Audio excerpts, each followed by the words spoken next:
Well, it's a Monday. It is the 24th, which means we have 2 more days of lecture.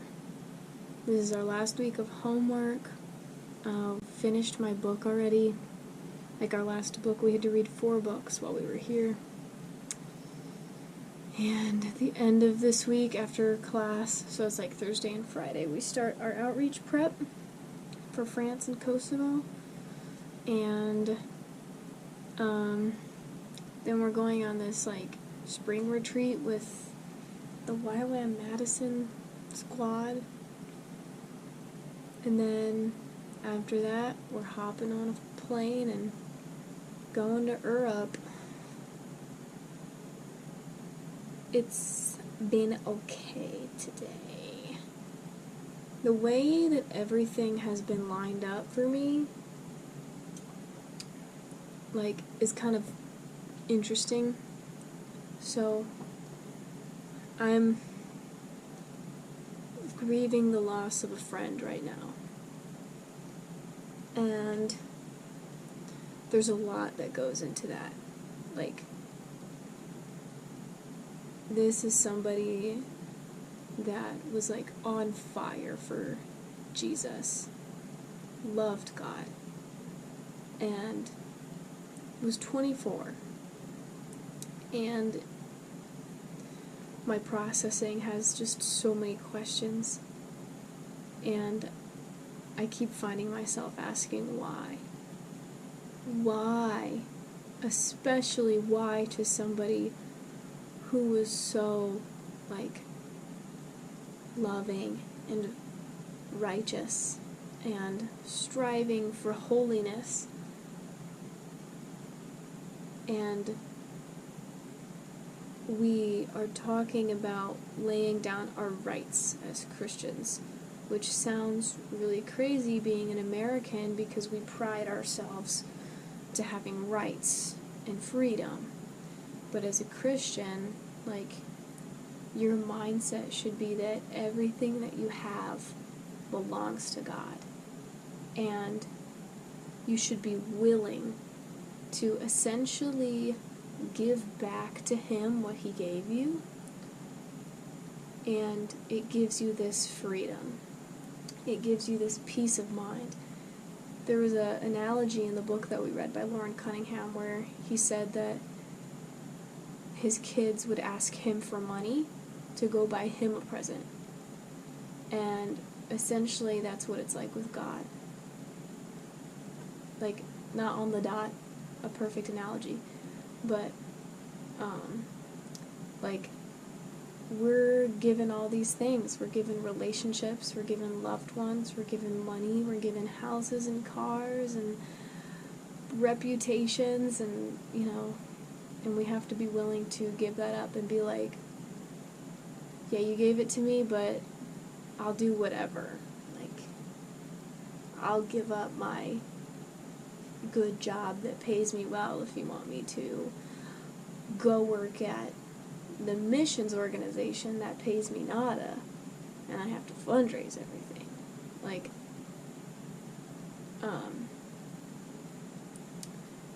and I'm really struggling with that now because, like, Christianity's not supposed to be transactional. It's not supposed to be, I follow the rules and I do good, give me a good life. Because if that was the case, my friend wouldn't be dead right now.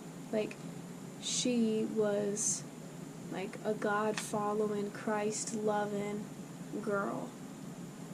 And, like, it's not meant to be transactional. And I'm looking at that and I'm like,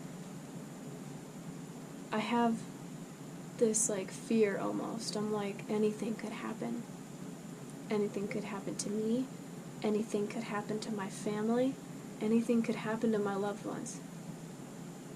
Like, it's really, like, getting twisted in my mind, and it's not supposed to be. Like, life is supposed to be about relationships and loving, like, it's not supposed to be full of fear of what's going to be taken away or lost. And it's something I'm kind of just wrestling with. And I know the right answer. I know the Sunday school answer. It's just a matter of, like, actually, like, feeling it and, like, being comfortable and having peace with it. Like, I know that my friend is in a great place. And I'm so happy for her. I'm so happy.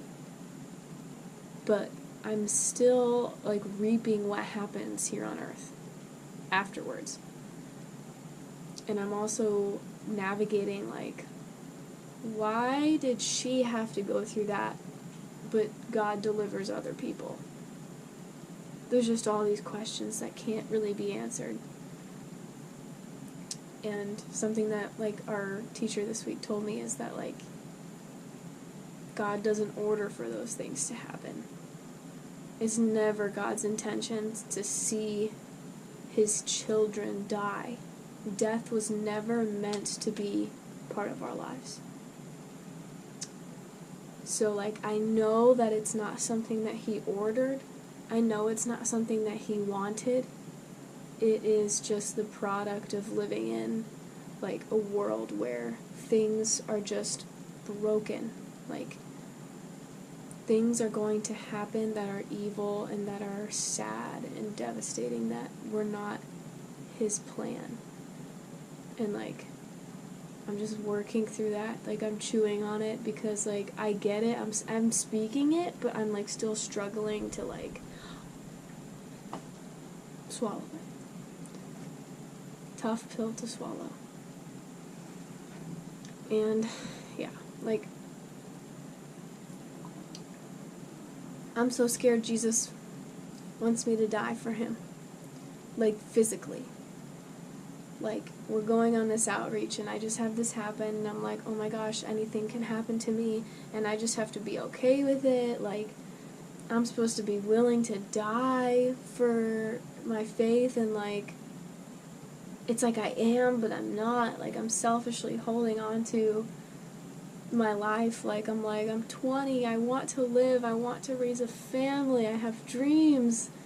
Like, God, I want to serve you in other ways. Like, I want to come home and do ministry. Like, and I just keep having this, like, fear that, like, I'm going to be put in a situation I don't want to be in, but I just got to be okay with it.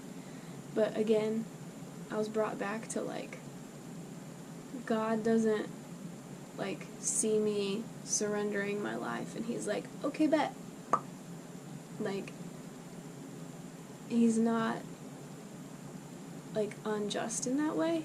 He also is loving, and he takes into, like, consideration my interests and my loved ones, like, everything I love, like, he takes that into consideration. Like, his plan is so much better. Like, I can't even think of it. Like, I just acknowledge right now that I can't even begin to imagine the thought process of God.